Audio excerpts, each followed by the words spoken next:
Gabe is a bit camera shy, so I will introduce his 64 points of American forces. It is an infantry company. It is led by the company commander there with his 113, supported by 2 identical platoons with 3 M113s, 3 fire teams, and then 3 Dragon missile teams, 1 and 2. The core of the force is the 4 M1 tanks right behind the battalion, the company commander there. It has a unit of 2 VADs, a unit of 2 ITVs.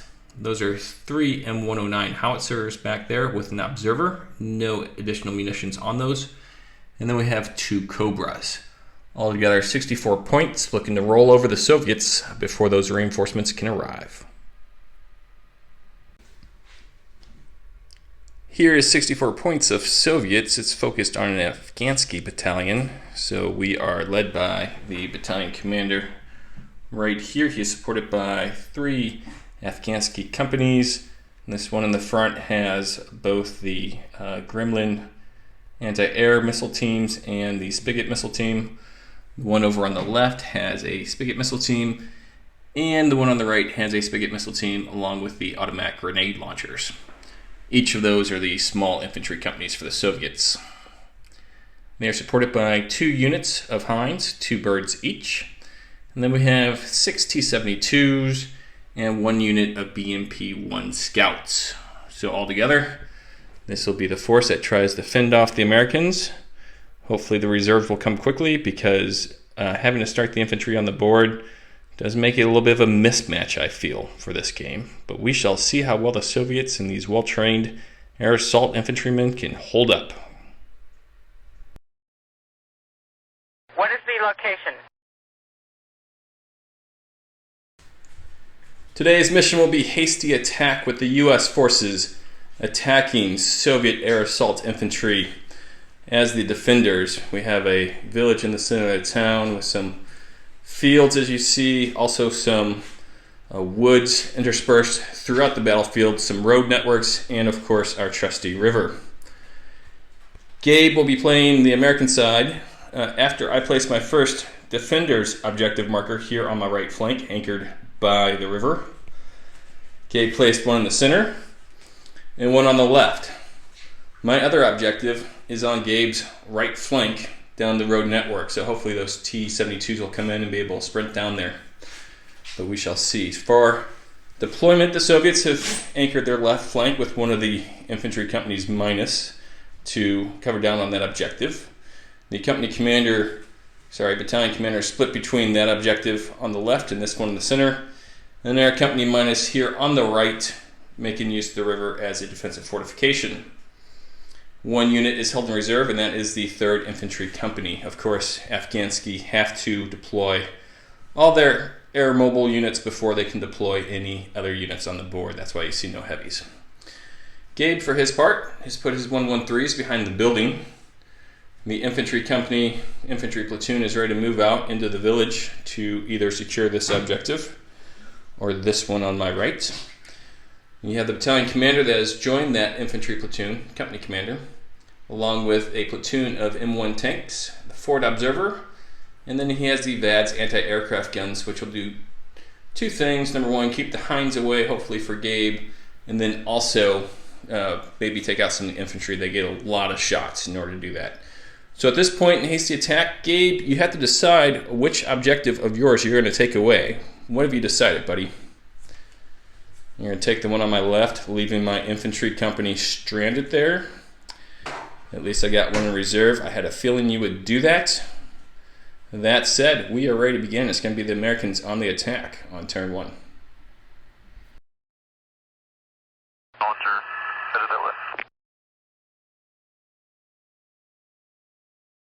Gabe's going to start the American turn by seeing if he can bring any reserves on. He has immediate reserves on a 5 or better, a 6. So he will be able to bring on 1 unit of reserves. We'll go take a look at what he's got in reserves and what he's going to bring on, and we'll show you after the movement phase where they're at. Gabe has decided to bring on the powerful American artillery here on his left. Of course, they can't fire this turn, at least bombardment, as they have moved. The observer has stayed here in the center with line of sight towards the Soviet objective, while the VADs have stayed in place. Gabe has expressed concern about the Hinds coming on. He wants to make sure he has a nice blanket of anti-aircraft cover for his troops. The Abrams have moved up 14 inches, so Gabe can fire at the infantry back there, while they're being supported with the infantry who have moved up cross-country dash speed, no issues there. 113 and the commander is there as well, while those 113s on the right have remained in place in order to ensure that objective is protected. If the Soviet infantry come out of their foxholes, they're going to be eating a lot of 50 caliber fire, is Gabe's plan. So we'll be back after the American shooting phase next. It was a solid start for the American forces as two M1 tanks had line of sight to the Soviet infantry, hitting 4 times. Soviets failed 3 out of 4 of their saves, and then with the 2-up firepower check, it was no problem for the American main battle tanks to take out the 3 infantry units in the foxholes with their firepower checks. Unfortunately for Gabe, that was the only unit that had line of sight and range. He did pass a successful follow me order, and so now has 2 Dragon teams along with 1 unit of just regular M16 and saw gunners in the barn right here holding the center, while the battalion commander, 2 fire teams, and 1 Dragon team remain outside. So now the Soviets will be bringing on their reserves, no doubt, their ambush, to see if they can slow down these M1 tanks until their T-72s or Hinds can arrive.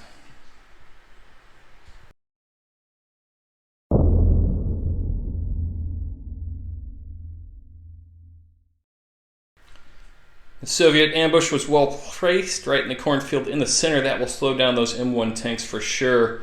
We'll now move on to the Soviet movement phase. These guys did not need to rally as they were only hit 4 times and are still in good order. And we will be moving the Soviets now to try to counter these Americans and their aggressive tactics. The Afghanski company on the left flank has boldly moved forward in order to threaten Gabe's objective back there. Wary of the 113s that are laying in wait, I brought the Spigot missile team with me rather than leave it underneath the artillery template, and knowing it wasn't going to be able to do too much against those American tanks. This unit has remained in place, but they've been joined by the battalion commander so that we can fight off any assault that might ensue.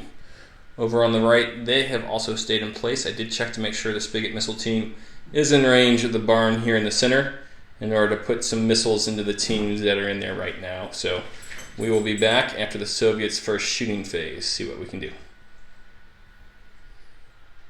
Piper's having fun. The Soviet company commander on the left shouts, "Follow me," and his men complied with that roll of 3. They are well trained and very veteran Afghanski infantry after all. So they've moved up even more on Gabe's objective there. In the center, everyone opened fire, knowing they couldn't do much damage against those tanks. They instead chose to attack the American infantry that was in this building. Of course, they were in cover, so it was more difficult to hit, but they did manage to get the 5 hits in order to pin the Americans down back there. And 1 base died as the Spigot missile team from over here managed to waylay them.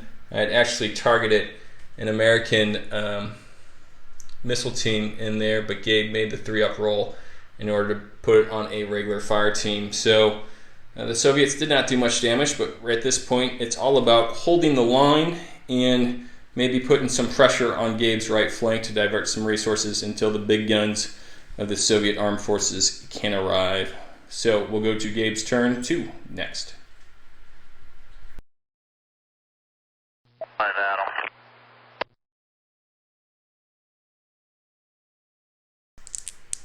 Okay, Gabe is excited to roll for his reserves. He gets 2 dice on turn 2, needing 5s or better. He has rolled a 3 and a 4, which together makes 7, which doesn't help. Okay, so the next thing Gabe needs to do is check and see if he can unpin that unit of American infantry. He needs a 3 up there with the commander, the battalion commander, company commander there. He has rolled a 4, so they will be unpinned. We'll be back after Gabe's movement phase. No reserves, but the artillery is on the board, so we'll see if he can put to good use next. The battle is moving fast with this hasty attack by the Americans. They have moved their M1 tanks all the way up towards the objective. looking to get an assault in. They have been supported by most of the infantry. 2 Dragon missile teams remain inside the barn, ready to lay down some fire. The 113s have popped out from behind the building trying to get on the Soviet flank. Gabe did not want to push them right in front of the objective to get the Soviets an easy charge to get them on the objective and destroy those 113s. So it's going to make the Soviet commander make some decisions whether they go right to destroy them or go straight for the objective. VADs have remained in place for previously spoken reasons. There is line of sight available for one of them to shoot into the infantry. Gabe will probably open up there. Well, the observer has remained in place and the artillery is ready to open fire with its big guns. We'll see where they target when we come back after the American shooting phase. The Americans did what they needed to do in their turn 2 shooting phase, started opening fire with the VADs. Need 5s to hit because of both long range and in cover. Did manage to destroy one of the Soviet fire teams there. And then the M1 tanks, a little disappointing. They opened up with all their machine guns, did enough hits to pin down the unit, but only destroyed 1 RPG team. The Americans over here on the right from the infantry fired their Dragon missiles from the building, also some land anti-tank weapons from the infantry there forward, but didn't manage to kill anybody. But as I said, that unit is pinned down. Also disappointing, the American right, the 113s, despite only needing 3s to hit because of the grenade launcher team being in the open essentially, thanks to Gabe's good move flanking them, ended up only hitting 3 times and only killed the RPG grenade launcher team. Both other units for the Soviets made their saves. Lastly, the American artillery managed to range in there the first time, hitting one of the Soviet infantry and pinning down that unit. So hopefully that will stop that spigot from shooting at Gabe's forces. But before we even get there, we do have the assault phase to come next. A hugely successful turn to assault for the American forces as their M1 tanks came crashing into the Soviet lines, where they immediately killed 2 fire teams from the Soviet side. The American infantry also managed to make it in, surviving the overwatch fire provided by the Soviets, and especially their AKs, but did not do any damage to the Americans. In the end, they chased the Soviets off, despite them counterattacking on a 2+ because the battalion commander being there, they being Afghanski. They rolled a 1, so they moved back their obligatory 4 inches, and then the Americans were able to consolidate up to 4 inches, staying a little bit clear of the American teams, but now firmly in control of that objective. Unfortunately, with the new wind conditions, it's unlikely that they're going to be able to start their next turn also holding the objective unopposed. But we'll see what happens as we come back to Soviet turn 2 with the Americans firmly in control of the board. Good job, Gabe.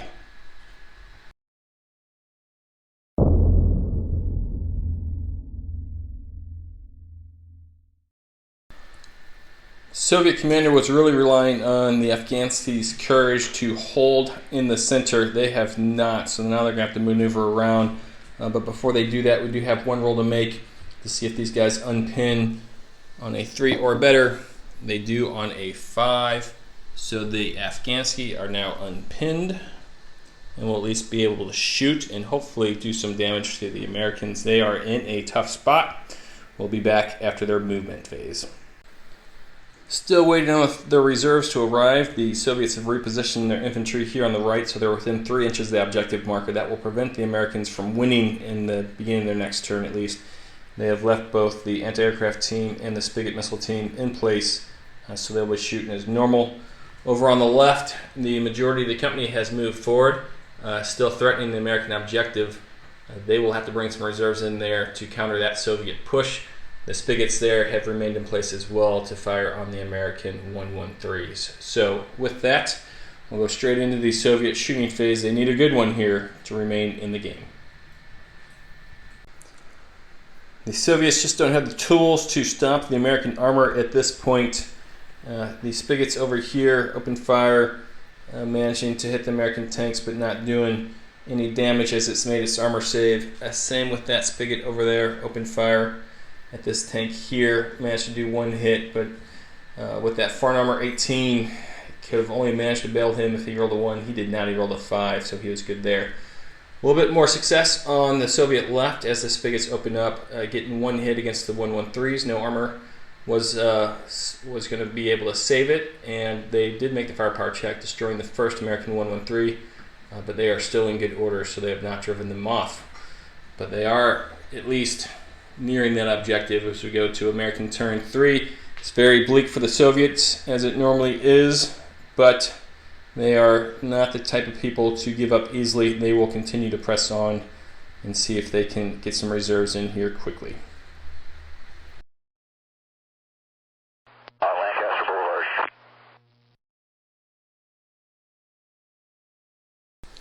The Americans dicing for the reserves need a 5 or better, and they do get 1 5, so they will be getting one of their units in. Let's see what Gabe brings in and where he brings them in at. He can bring them in anywhere on his board edge, which is a big advantage to the Americans in this scenario.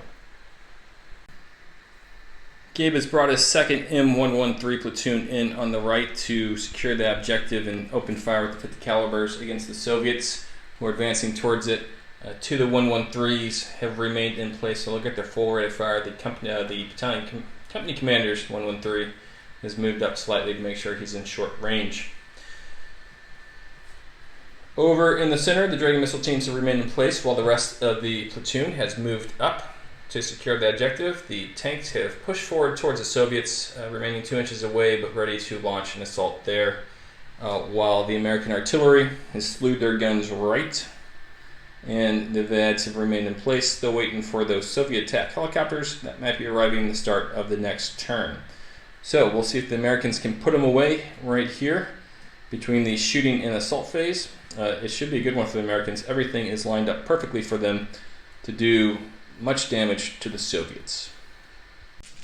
Gabe is ready to open up with the Abrams using their machine guns. He's got both the 50 caliber and the 7.62. First will be the 50 caliber, needing 4s to hit because the Soviets are in the woods. Pull out everything that's not a 4, Gabe. And go ahead and roll the black ones as well. 7.62. Better roll. He has hit with 4 more for a total of 7. So we'll go ahead and allocate those out and show you what that looks like. So this is how Gabe has allocated the dice. We are much too close for the mistaken targets, so we will have to roll these dice to see if the Soviets can make some good saves here. If not, it will be trouble for the Soviets. This is all that's holding them in the game right now. Saves have been rolled. We lost 1 RPG team and 1 fire team there in the center.